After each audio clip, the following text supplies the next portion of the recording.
The new Terminal 5 at Singapore's Changi Airport, to be ready by mid-2020s, will have an initial passenger handling capacity of 50 million per year.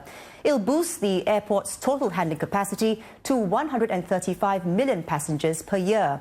Changi Airport will also begin operating on a three-runway system from around 2020.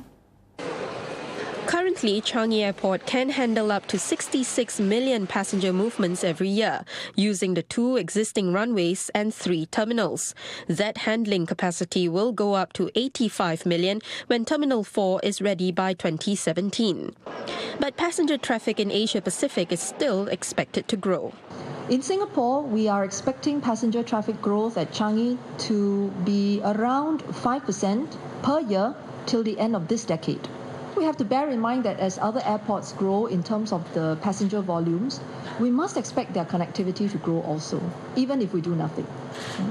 So Changi will need to capture a share of the growing traffic in order to upkeep our current connectivity. And we also need capacity to allow Changi to build on the current leadership position, to establish new city links with more airlines. So a 1,080-hectare reclaimed site in Changi East will be redeveloped. The existing Changi Coast Road will be diverted further east along the eastern coastline. Runway 3, which is currently used by the military, will be extended to handle larger passenger aircraft. Terminal 5 will be built and space set aside to build another satellite terminal. And Terminal 5 will be linked to the other terminals. There will be almost 40 kilometers of new taxiways, a second control tower, and possibly an underground train service. The committee is looking at 2 options to build the terminal. The first sees a Y-shaped design and the second a T-shaped design.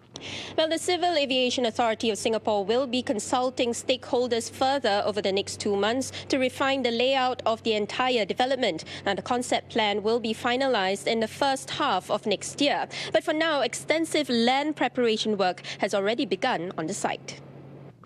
Terminal 5 will be flanked by facilities such as hotels and offices, and to its north, an industry zone for aviation-related activities. Access to the area will also be improved. As part of our ongoing rail expansion plans, we are studying how we can link our rail network to the new Terminal 5. And we also look at the adequacy of the bus services and see how this can be beefed up.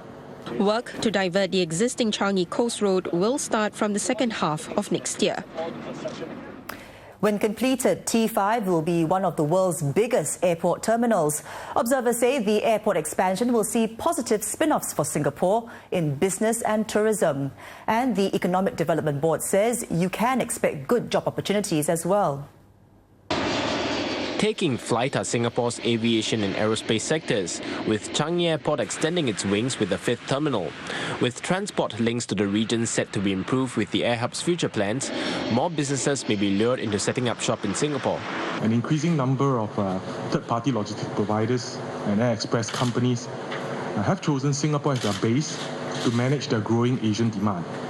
And this is in due to primarily our strategic location. Observers say plans to site Terminal 5 close to aviation and aerospace businesses is a good move that will draw investments to grow the sectors. Beyond that, experts add that improved connectivity will likely boost Singapore's position as a cargo and logistics hub. When foreigners come and invest in Singapore, they will not only look at cost or even manpower availability, they will also look at the efficiency of the infrastructure, and especially how easy and affordable it is to get people and also goods in and out of the country. Tourism-wise, economists estimate that Singapore can see in excess of 20 million visitors per year with a larger air hub. Within Southeast Asia, airports in Kuala Lumpur and Bangkok are gunning to service 100 million passengers every year. Singapore's plans for airport expansion will take it well beyond that number, and this spells opportunities galore for the country. But to seize the opportunities, experts say expanding an airport is not enough. They say Singapore will have to continually market itself as a must-visit destination for tourists.